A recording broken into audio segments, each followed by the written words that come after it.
الله الرحمن الرحيم قل إن كنتم تحبون الله فاتبعوني يحببكم الله ويغفر لكم ذنوبكم والله غفور رحيم.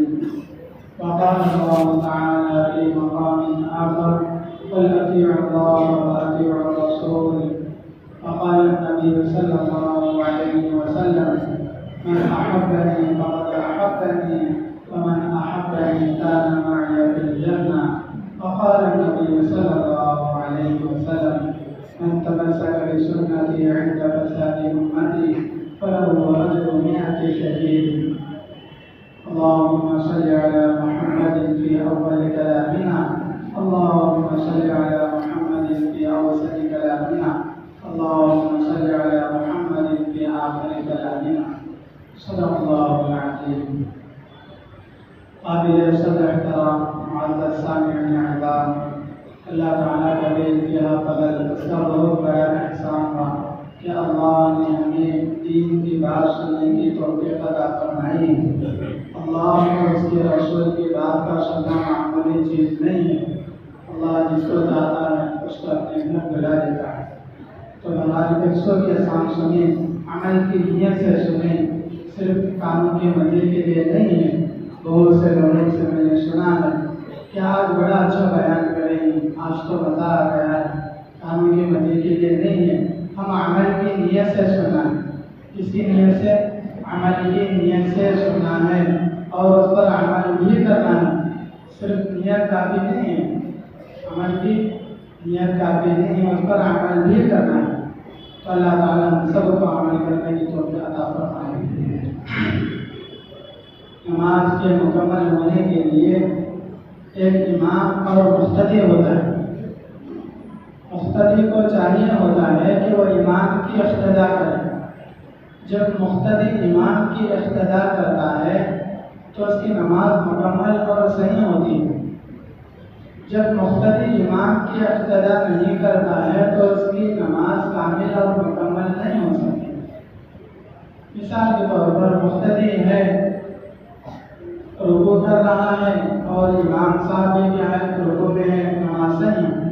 امام صاحب سجدے میں ہیں، مقتدی قیام میں ہیں، تو نماز مکمل اور صحیح نہیں ہو سکتی، کامل نہیں ہو سکتی.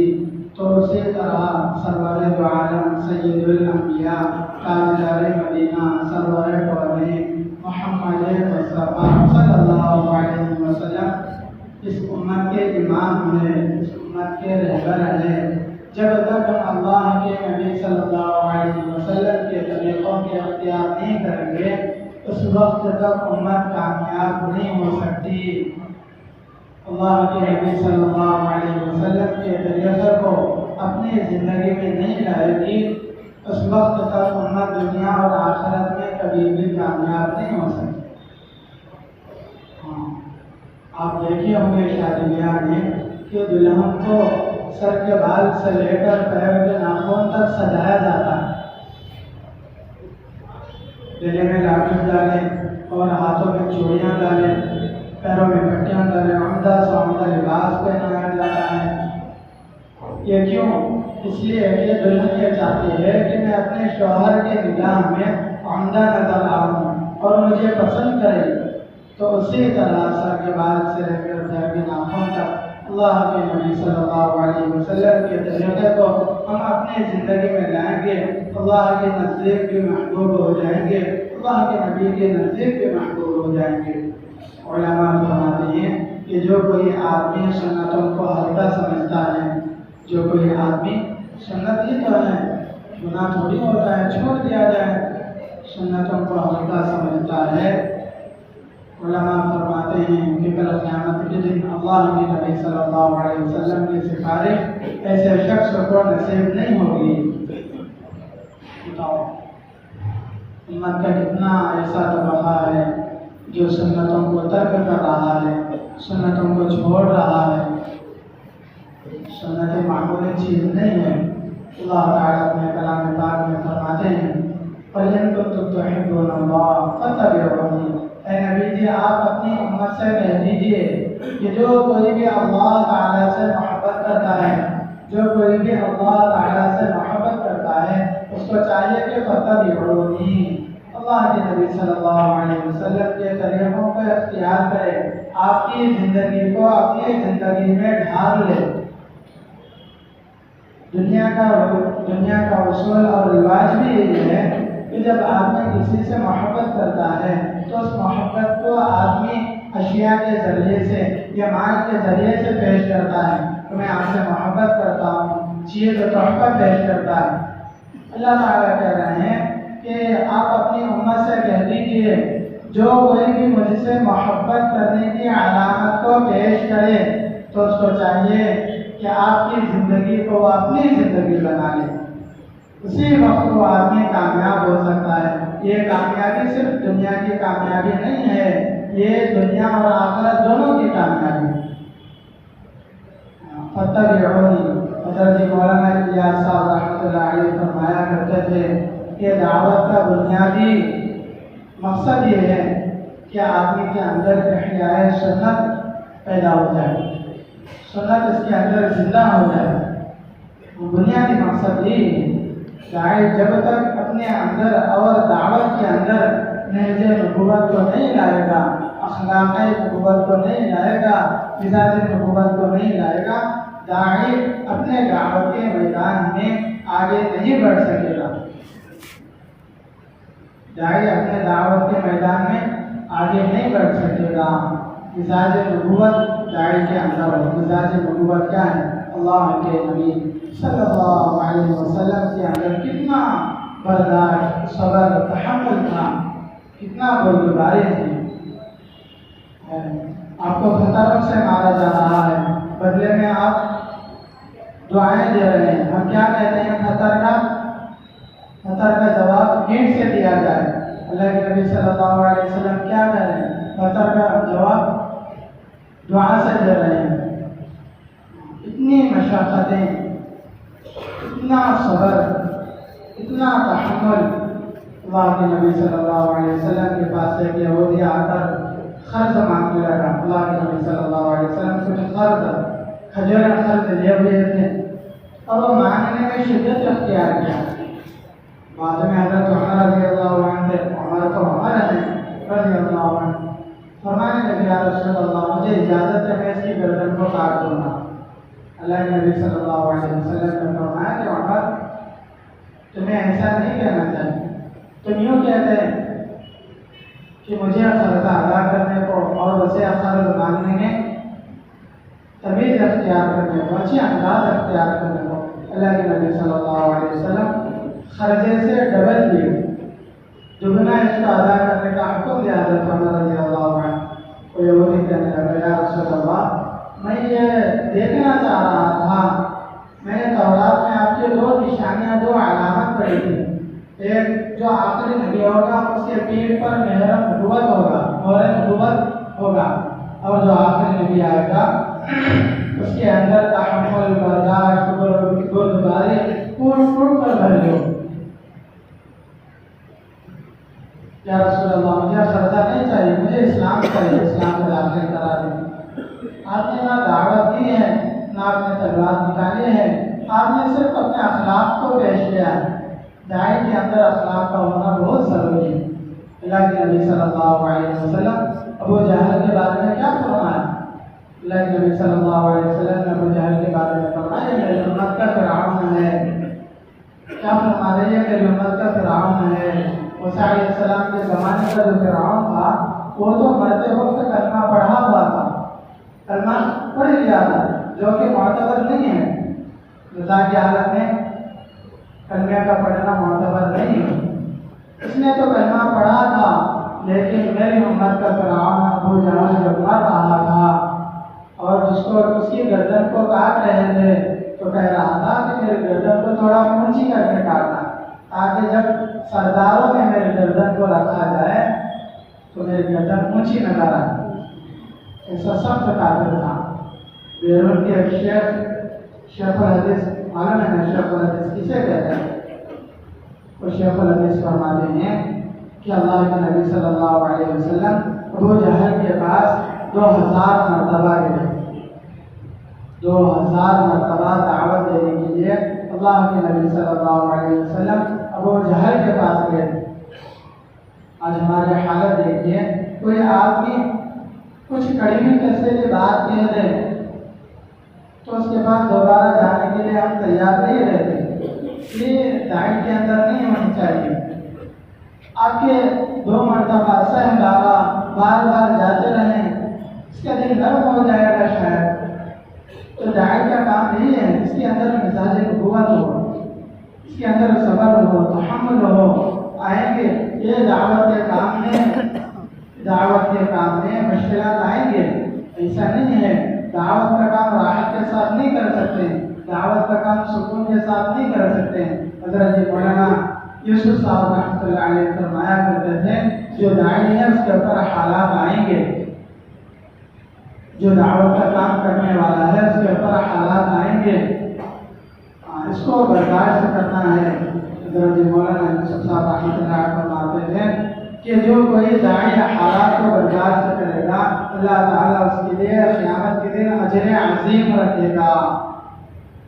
معمولی اجر نہیں ہے، بہت بڑا اجر اللہ تعالیٰ رکھے گا۔ ہمارے ذریعے سے کوئی ایک آدمی بھی ہدایت کے راستے میں آ جائے، ہمارے آخرت کے لیے کافی۔ امت کو کیا ہے، پکڑ پکڑ کر مسجد کے ماحول میں لانا ہے، پکڑ پکڑ کر مسجد کے ماحول میں لانا ہے۔ یہ جو بازار ہے یہ شیطان کا اڈا ہے۔ بازاروں میں کتنا بھی آپ سمجھاؤ، سمجھیں گے نہیں، بات دل میں نہیں اترے گی، ذہن میں نہیں اترے گی۔ میرے سال کے دوران میں ایک جگہ میں قیام کیا، میری جماعت چل رہی تھی تلنگانہ حیدرآباد میں۔ تو اس جگہ ایک ایسی مسجد تھی جس میں 4-5 سال ہو گیا تھا کوئی جماعت اتری نہیں تھی، حالانکہ وہاں کا جو امام تھا وہ امام کے خود کا لگایا ہوا پودا تھا، خود کی بنائی ہوئی مسجد تھی۔ چونکہ 4-5 سال ہو گیا تھا وہاں کوئی تبلیغی جماعت اتری نہیں تھی، تو ہماری جماعت میں 5 علماء تھے۔ اس وقت میں امیر تھا، بندہ امیر تھا، تو ان کو معلوم ہوا کہ یہاں کوئی علماء کی جماعت چل رہی ہے اور وہ آندھرا کی رہنے والی ہے۔ تو اللہ تعالیٰ نے ان کے دل میں یہ ڈالا کہ اس جماعت کو میں اپنی مسجد میں بلاؤں گا۔ تو انہوں نے خود وہاں کے ذمہ داروں سے تقاضا رکھا کہ یہاں علماء کی جماعت چل رہی ہے، ہم چاہتے ہیں کہ اس جماعت کو ہم اپنی مسجد میں رکھیں۔ وہاں کے جو ساتھی تھے، ذمہ دار تھے، بہت خوش ہونے لگے، خود تقاضا رکھے تھے، بولنے پر سن نہیں رہے تھے، لیکن آج خود تقاضا رکھ رہے ہیں۔ ایک بات یہ بھی یاد رکھو کہ جو جماعتیں جاتے ہیں نا، نیتوں کو درست کر کے جاؤ۔ جب نیتیں درست رہیں گے تو علاقے پر اس کے اثرات پڑیں گے، یہ واقعی ہوگا، یہ واقعی ہوگا۔ ہماری محنتیں، ہماری ملاقاتیں، ہمارا ملنا، ہمارا چلنا، ہماری محنت ذرائع کا نہیں جاتی ہے۔ میری جماعت چل رہی تھی، میں بات بعد میں بتاؤں گا، میری جماعت چل رہی تھی راجستھان شہر ٹاؤن میں۔ ہم نے پورے 35 دن علماء، ایک سے ایک ماہر و صلاحیت والے مفتیان اکرام علماء موجود تھے۔ 35 دن ہم نے کام کیا، اس میں صرف 3 دن کی ایک جماعت نکالی۔ 35 دن علماء کام کرے، وہ بھی صلاحیت والے علماء، صرف 3 دن کی جماعت نکالی۔ ہمارے امیر صاحب کہنے لگے کہ آپ مایوس مت ہو، آپ نے محنتیں کی ہیں، آپ نے چلے رات کے 12 بجے تک مسجدوں کو آباد رکھتے تھے، لوگوں سے آباد رکھتے تھے، آپ مایوس مت ہو، اس کا اللہ تعالیٰ نتیجہ ضرور نکالے گا۔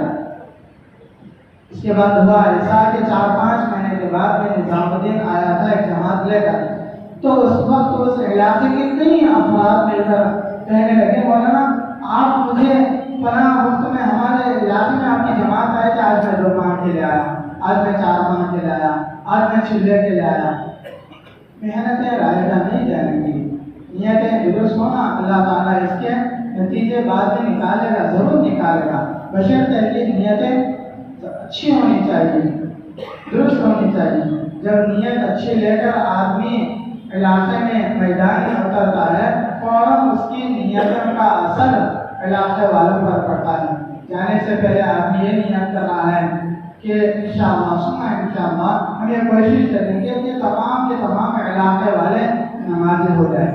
ہم یہ نیت کریں گے کہ تمام کے تمام علاقے والے کیا ہے، تبلیغ سے جڑنے والے یہ نیتیں لے کر ہم بستی میں اتر رہے ہیں، وہ نیتوں کا کیا ہے، اللہ تعالیٰ اثر کو منتقل کر رہا ہے، اثر کو کیا ہے منتقل کر رہا ہے۔ تو ہماری نیتیں درست ہونی چاہیے۔ تو میں بات کر رہا تھا کہ داعی کے اندر کیا ہے، مزاج نبوت ہونا چاہیے۔ جب داعی کے اندر مزاج نبوت ہو تو داعی اپنے دعوت کے میدان میں آگے بڑھے گا، دعوت کے میدان میں آگے بڑھے گا۔ جب داعی کے اندر مزاج نبوت نہ ہو، تحمل نہ ہو، برداشت نہ ہو، تو پھر وہ اپنے دعوت کے میدان میں آگے نہیں بڑھے گا۔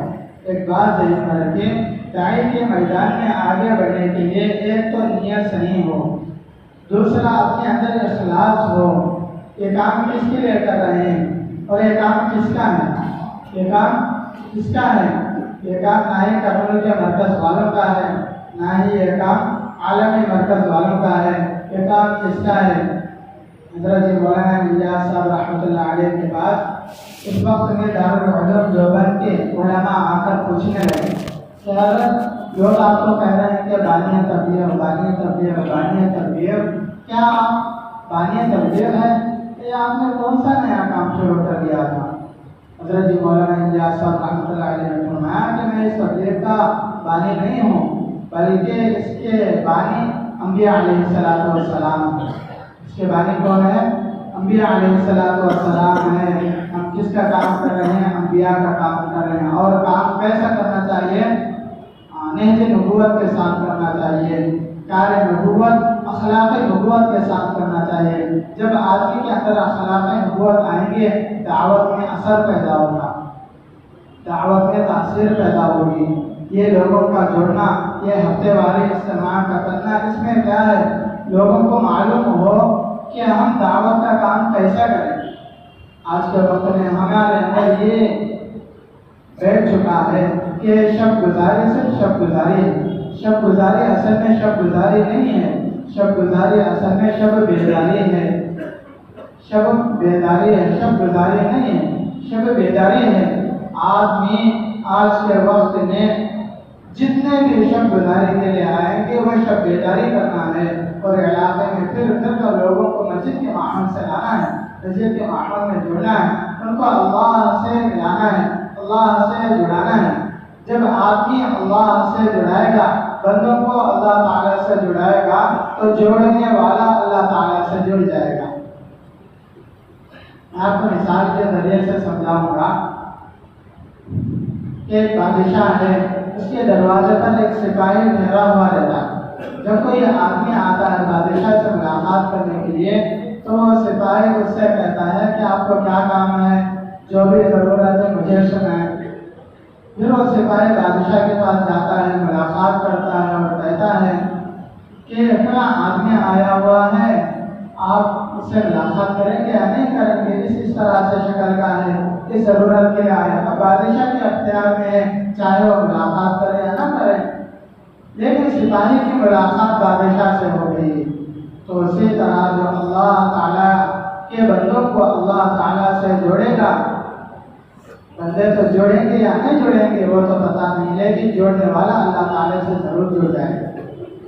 اس لیے کیا ہے، دعوت کا بنیادی مقصد یہ ہے کہ جو جہالت، جو ارتداد امت میں پھیلی ہوئی ہے، جو ارتداد امت میں پھیلی ہوئی ہے، اس امت کو ارتداد کی پٹی سے نکال کر صحیح راستے پر لانا ہے۔ آج امت کی حالت دیکھیے، کتنے لوگ مرتد ہو رہے ہیں، اللہ ہمارے حفاظت فرمائے۔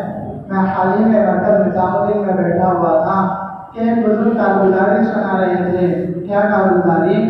کہ بیرون سے ایک تقاضا آیا، بیرون سے ایک تقاضا آیا اور کہنے لگے کہ ہمیں مسورات کی جماعت چاہیے 2 ماہ کی، اور وہ جماعت جاتے جاتے 2 ماہ تاخیر ہو گئی۔ جب وہ جماعت اس علاقے میں اتاری تو وہاں کے لوگ پیر پکڑ کر کہنے لگے کہ اگر آپ 2 مہینے پہلے آ جاتے تو آج ہمارے علاقہ مرتد ہونے سے بچ جاتا۔ آج ہم 3 دن جانے کے لیے کیا ہے، ہفتہ طے کرتے ہیں کہ ہمارا آخری ہفتہ ہے، ہمارا شروع کا ہفتہ ہے، ہم 3 دن جائیں گے۔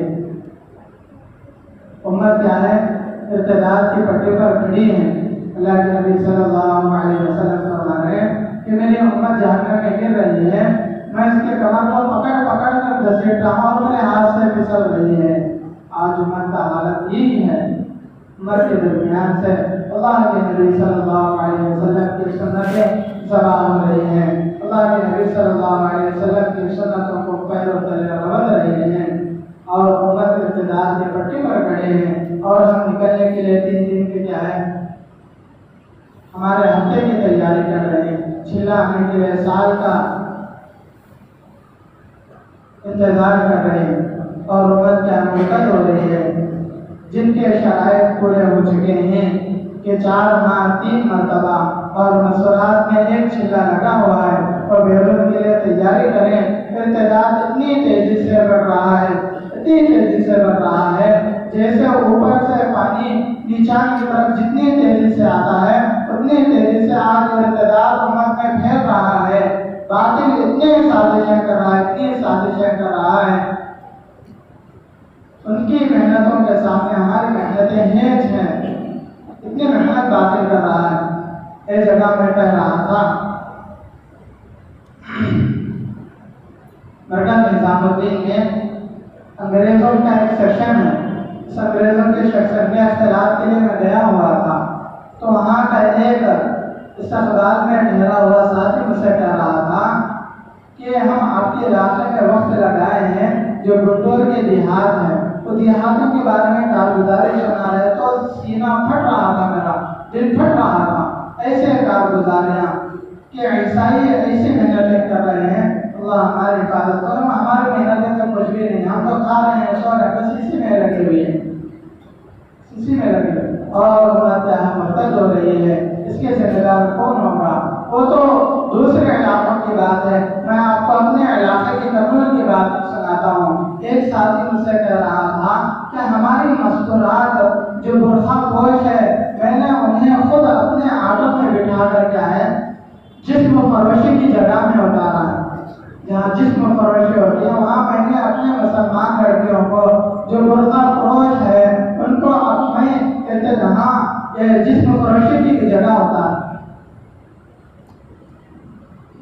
بتاؤ ہماری کیا محنتیں چل رہی ہیں، ہم کیا محنت کر رہے ہیں۔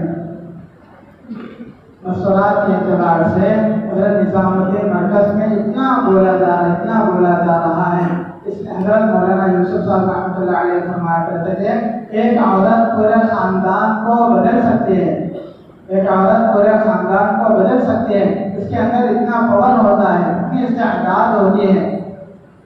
1000 مرد مل کر کیا وہ کام نہیں کر سکتے ہیں جو کام ایک عورت کر سکتی ہے۔ مسورات کے اعتبار سے ہمارے یہاں اتنا تناسلی آ رہی ہے، اتنی تناسلی آ رہی ہے، جس کی وجہ سے مسورات میں دین کا کچھ ہے ہی نہیں۔ یہ کیوں؟ یہ کس لیے ہے؟ یہ اس لیے ہے کہ ہم گھروں کی تعلیم کی اہمیت ہمارے اندر نہیں ہے، گھروں میں 5 اعمال کی اہمیت ہمارے اندر نہیں ہے۔ حضرت مولانا یوسف صاحب رحمۃ اللہ علیہ فرمایا کرتے تھے کہ جب گھر میں تعلیم نہیں ہوگی تو باطل اس طرح گھر میں گھسے گا، جس طرح دھوپ کی کرنیں گھر میں داخل ہوگی اس طرح باطل گھر میں داخل ہوگا۔ ہم گھروں کی تعلیم کو معمولی سمجھتے ہیں، مشورے میں ایک مسجد میں 15 ساتھی بیٹھ رہے ہیں، 20 ساتھی بیٹھ رہے ہیں، گھروں کی تعلیم کے بارے میں پوچھا گیا تو 1 ساتھی ہاتھ اٹھا رہا ہے، 2 ساتھی ہاتھ اٹھا رہے ہیں، 5 ساتھی ہاتھ اٹھا رہے ہیں۔ یہ ہمارے گھروں کی حالت ہے۔ گھر کا آدمی باہر کتنا بھی اللہ کا ولی ہو، جب تک گھر میں مصلی بچھا کر نماز نہیں پڑھے گا اس وقت تک اس کے گھر میں دینداری نہیں آئے گی۔ میں شرطیہ طور پر کہہ سکتا ہوں، آدمی کا دین باہر تک ہے، جب وہ اندر آ کر کتاب لے کر کھول کر پڑھے گا، مصلی بچھا کر نوافل پڑھے گا، چھوٹے بچوں کو اپنی اولاد کو 100 مرتبہ بولنے کی ضرورت نہیں پڑے گی، اس کا ایک عمل 100 مرتبہ بولنے کے برابر ہوگا۔ گھروں میں اتنی بے دینی ہے، اللہ ہماری حفاظت کرے۔ تعلیم کو ہم بے حیثیت سمجھتے ہیں، تعلیم تو کیا ہے۔ ایک جگہ ہمارا جانا ہوا تھا کہ ایک چھوٹی سی بچی آ کر کیا ہے ایک فقیر کو پیسے دے رہی ہے اور دیکھیے یہ کیا کر رہی ہے، ایک ہاتھ سے پیسے دے رہی ہے اور دوسرا ہاتھ پیچھے رکھ رہی ہے، دوسرا ہاتھ پیچھے رکھ رہی ہے. چھوٹی سی بچی ہے، 5-6 سال عمر رہے گی، ایک ہاتھ سے پیسے دے رہی ہے اور دوسرا ہاتھ پیچھے رکھ رہی ہے. ہم نے کہا کہ یہ بچی ایسا کیوں کر رہی ہے؟ تو اس کے والد صاحب کہنے لگے اس نے تعلیم میں یہ سن رکھا ہے کہ جو کوئی آدمی صدقہ دے ایک ہاتھ سے جب دے تو دوسرے ہاتھ کو معلوم نہ ہو. تعلیم کا کیسا اثر؟ کیا سمجھ رہے تعلیم کا کوئی اثر نہیں ہے، بچوں پر کوئی اثر نہیں ہوتا؟ نہیں، بچوں پر سب سے زیادہ اثر ہوتا ہے، بچوں پر یہی سب سے زیادہ اثر ہوتا ہے.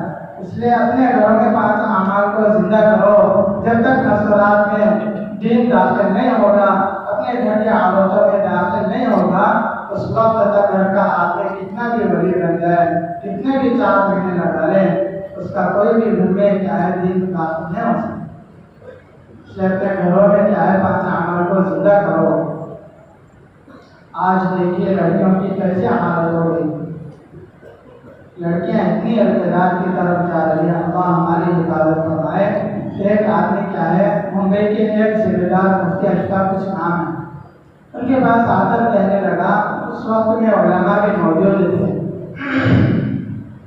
وہ آدمی کہنے لگا کہ مفتی صاحب میں اپنی لڑکیوں کو کالج میں چھوڑنا چاہتا ہوں. مفتی صاحب کہنے لگے خاموش رہے. پھر وہ اصرار کرنے لگا کہ مفتی صاحب میں اپنے لڑکے کو کالج میں چھوڑنا چاہتا ہوں اور میں خود اس کو لے کر جاؤں گا، میں خود اس کو لے کر جاؤں گا اور میں خود اس کو لے کر آؤں گا.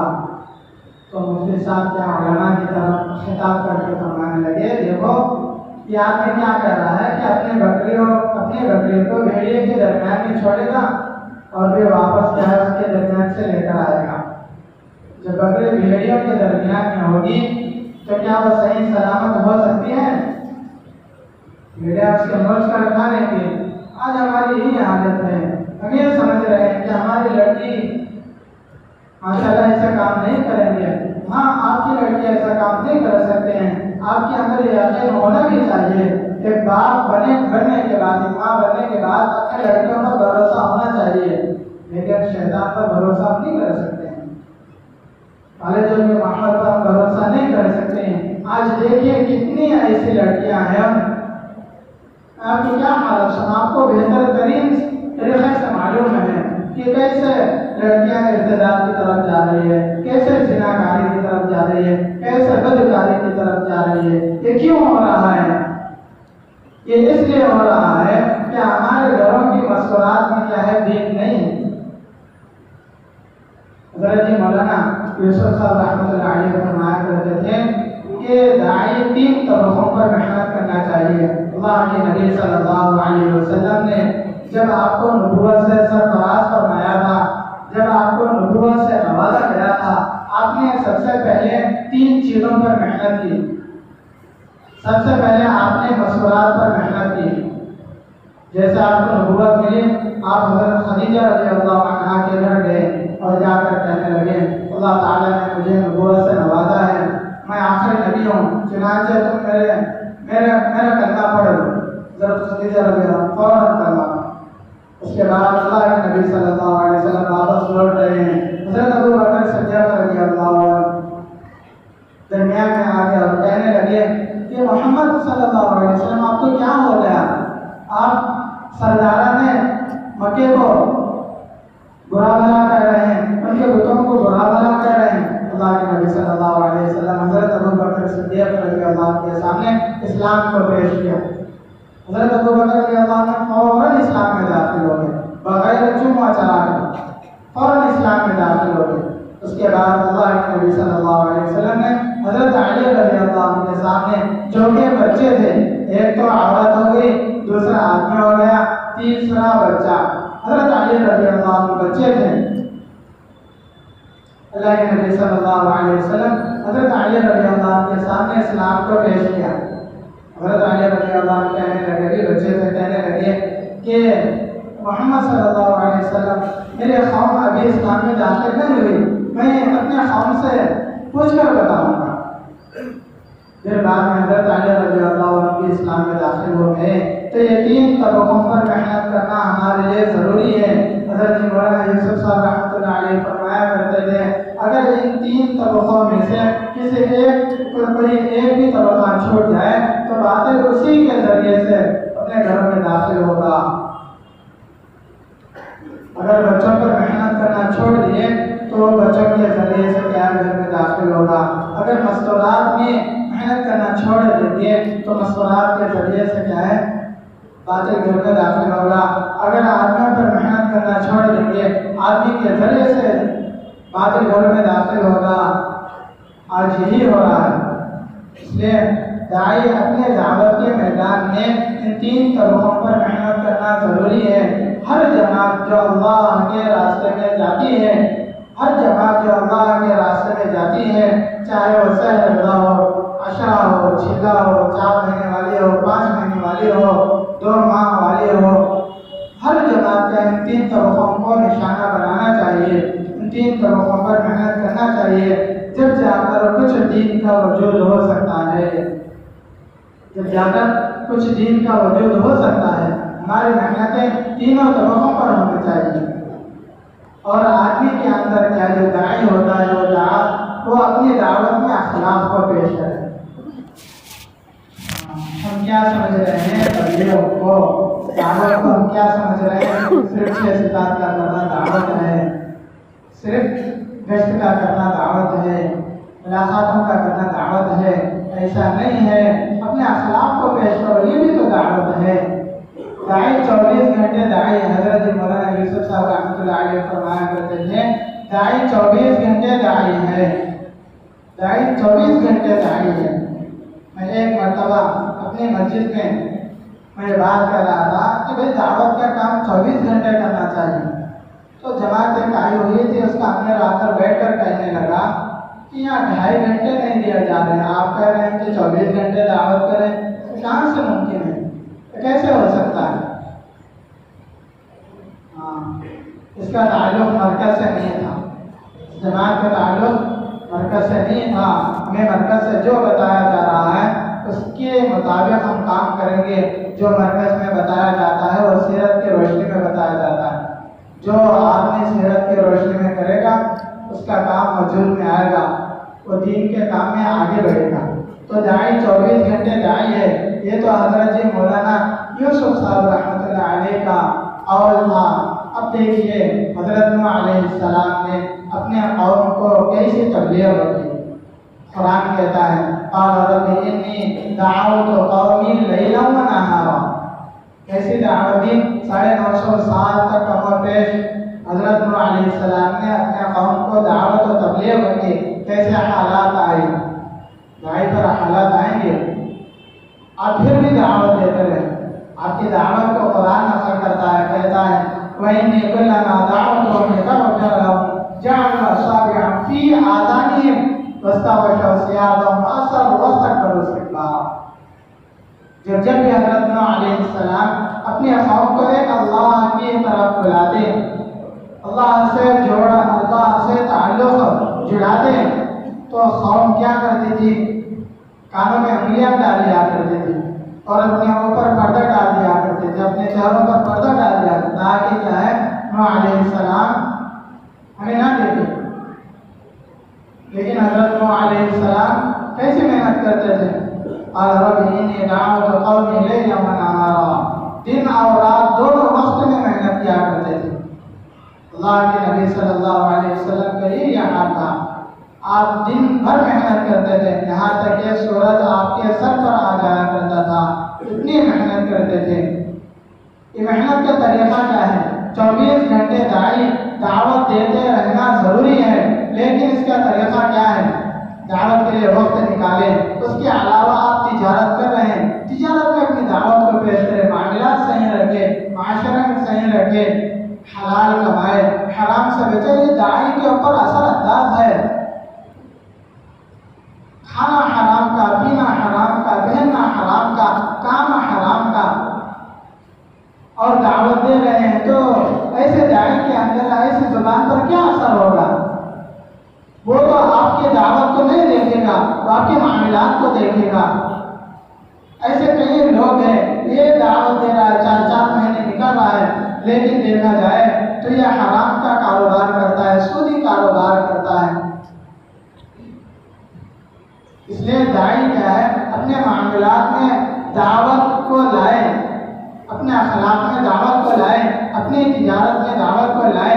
اخلاق کا بتانا یہ بھی دعوت ہے، ہمارا فعل بھی دعوت ہے، ہمارا قول بھی دعوت ہے، ہمارا کردار بھی دعوت ہے، ہمارے اخلاق بھی دعوت ہے۔ دعوت صرف یہ نہیں ہے کہ ملاقاتیں کر لیں بس یہی دعوت ہے، دعوت یہ نہیں ہے، یہ دعوت کا حصہ ہے۔ دعوت یہ بھی ہے کہ آپ اپنے اخلاق کو بتائیں، آپ اپنے معاملات کو صاف رکھیں، اپنے معاملات کو صاف رکھیں، حلال کمائیں، حرام سے بچیں، اور اپنے اخلاق کو لوگوں کے درمیان میں پیش کریں۔ اللہ کے نبی صلی اللہ علیہ وسلم کے کیسے عمدہ اخلاق تھے، آپ کیسے محنت کیا کرتے تھے۔ اللہ کے نبی صلی اللہ علیہ وسلم کے پاس حضرت جبرائیل علیہ السلام آ رہے ہیں، آ کر کہہ رہے ہیں یا رسول اللہ تعالیٰ نے حکم دیا ہے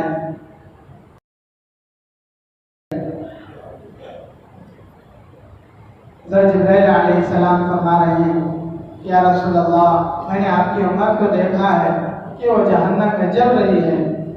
اللہ کے نبی صلی اللہ علیہ وسلم سننا تھا، زار و خطا رونے لگے، زار و خطا رونے لگے۔ آپ اپنی امت کے لیے بس یہی آپ نے سکھایا ہے صحابہ کو کہ مجاہدہ، جب تک داعی کے اندر مجاہدے کی مزاج پیدا نہ ہو جائے وہ دعوت میں آگے نہیں بڑھ سکتا ہے۔ صحابہ آ کر بتا دیا رسول اللہ بھوک کی وجہ سے میں اپنے پیٹ پر ایک پتھر کا، اللہ کے نبی صلی اللہ علیہ وسلم نے جیسے اپنا کرتے مبارک اٹھا کر دکھا رہے میں نے 2 داعی کے لیے حالات آئیں گے۔ اللہ کے نبی صلی اللہ علیہ وسلم سننا تھا، آپ زارو خطا رونے لگے، اتنا ہوئے کہ آپ روتے روتے اپنے حجر مبارک میں چلے گئے اور دروازہ بند کر لیا۔ نہ آپ کسی سے بات کر رہے ہیں، نہ آپ کسی سے تکلم کر رہے ہیں، نہ آپ مسکرا رہے ہیں، نہ آپ کھا رہے ہیں، نہ پی رہے ہیں۔ سارے صحابہ پریشان ہیں۔ حضرت ابوبکر صدیق رضی اللہ عنہ دروازہ کھٹکھٹا رہے ہیں، اللہ کے نبی صلی اللہ علیہ وسلم کھولنے کے لیے تیار نہیں ہیں۔ اس کے بعد حضرت عمر رضی اللہ عنہ دروازہ کھٹکھٹاتے ہیں، آپ کھولنے کے لیے تیار نہیں ہیں۔ حضرت عثمان رضی اللہ عنہ ہے، حضرت علی رضی اللہ عنہ ہے، حضرت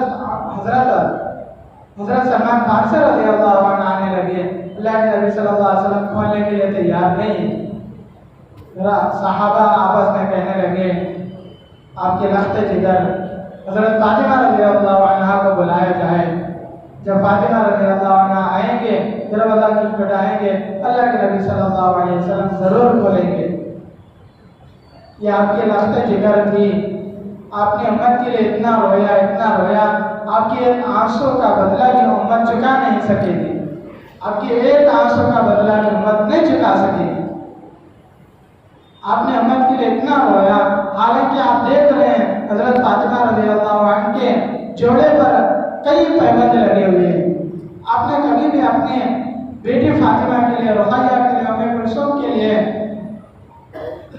دعا نہیں کی، آپ نے امت کے لیے دعا کرتے رہے کہ اے اللہ میری امت کی مغفرت فرما دے، میری امت کو بخش دے، ان کے حساب کو آسان فرما دے۔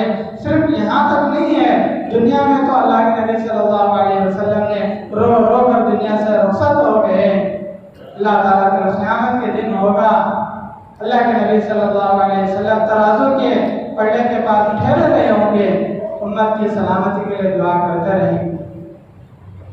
امت کے نام اعمال کو تولا جا رہا ہے، اللہ کے نبی صلی اللہ علیہ وسلم اللہ تعالیٰ سے التجا میں لگے ہوئے ہیں، درخواست کر رہے ہیں اے اللہ میری امت کی سلامتی فرما دے۔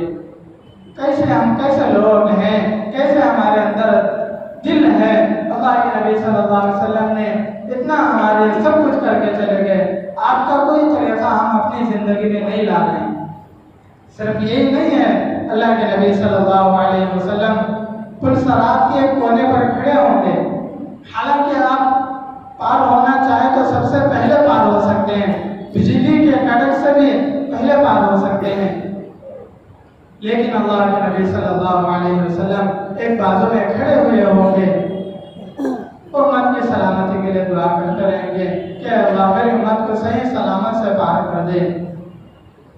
ایسا ہم دل رکھے ہوئے ہیں، آپ کی سنتوں کو اپنے پیروں تلے رگڑ رہے ہیں۔ کل قیامت کا دن ہوگا جب نام اعمال کو پیش کیا جائے گا۔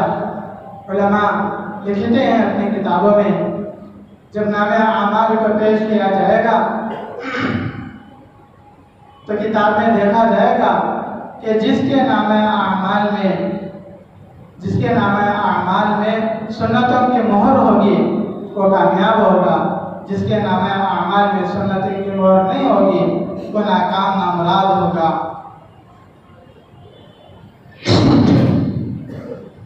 اللہ کے نبی صلی اللہ علیہ وسلم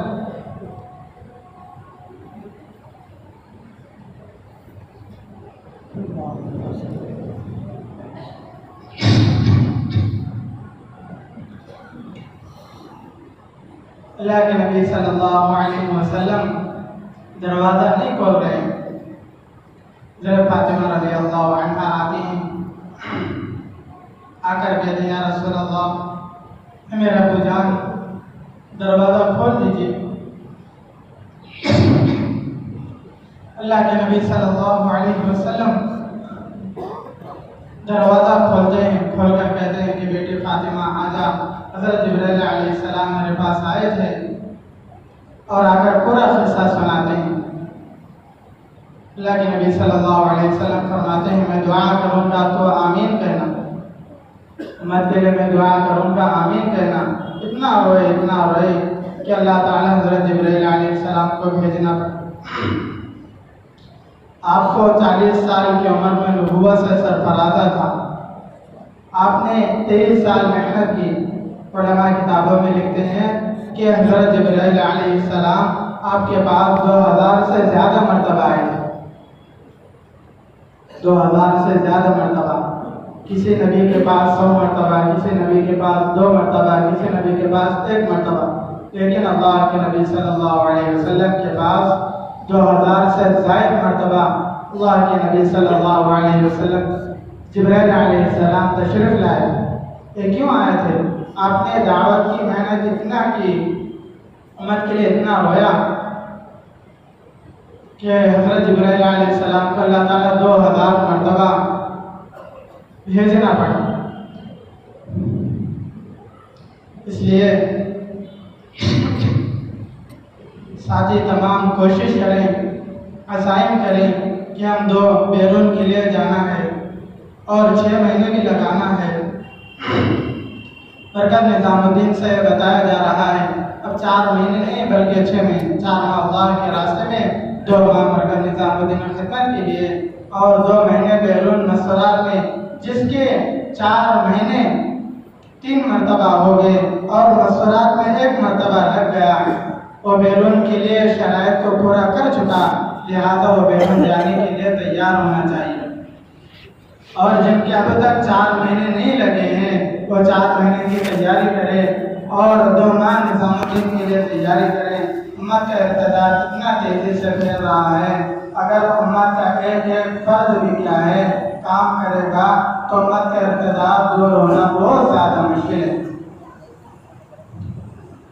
اس لیے ہر ساتھی کیا ہے یہ عزم کرے کہ امت کا ارتداد بہت تیزی سے پھیل رہا ہے، ہمارا نکلنا اور ایک آدمی کو پکڑ کر مسجد کے ماحول میں لانا ہمارے لیے بہت زیادہ ضروری ہے۔ کل قیامت کے دن اگر ہمارے گریبان پکڑ کر اللہ کے نبی صلی اللہ علیہ وسلم یہ بات پوچھ لے تیرا پڑوسی تو زانی تھا، تیرا پڑوسی بے نمازی تھا، تیرا پڑوسی فلاں کام کرتا تھا، تو نے کیوں نہیں رکایا؟ تیرے علاقے میں اتنے لوگ بے نمازی تھے، تو نے ان کے اوپر کیا محنت کی؟ میں نے تو صحابہ کو جواب در جواب بھیجتا رہا دین کے کاموں کے لیے، دعوت کے کاموں کے لیے، امت کے ارتداد کو دور کرنے کے لیے۔ اس لیے کیا ہے ہر ساتھی یہ نیت کریں ہر سال 6 ماہ اور 2 ماہ بیرون کے لیے چلے کے لیے